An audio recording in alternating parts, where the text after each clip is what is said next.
For years, America's automakers have faced serious challenges: burdensome costs, a shrinking share of the market, and declining profits.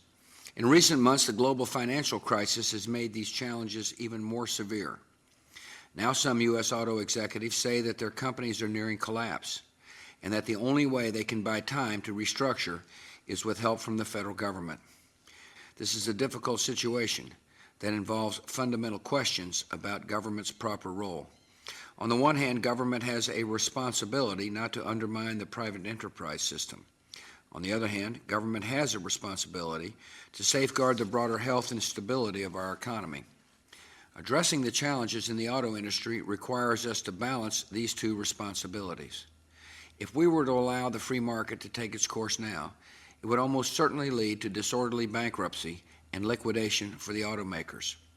Under ordinary economic circumstances, I would say this is the price that failed companies must pay, and I would not favor intervening to prevent automakers from going out of business. But these are not ordinary circumstances.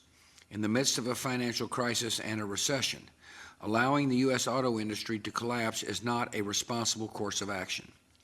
The question is how we can best give it a chance to succeed. Some argue the wisest path is to allow the auto companies to reorganize through Chapter 11 provisions of our bankruptcy laws and provide a federal loan to keep them operating while they try to restructure. But given the current state of the auto industry, my economic advisors believe that bankruptcy could now lead to its disorderly collapse, sending our economy into a deeper and longer recession. A more responsible option is to give auto companies an incentive to restructure outside of bankruptcy and a brief window in which to do it. My administration proposed legislation to achieve this, but Congress was unable to get a bill to my desk before adjourning for the year. This means the only way to stave off a collapse of the auto industry is for the executive branch to step in. So yesterday I announced that the federal government will grant loans to auto companies, which will provide help to them in two ways.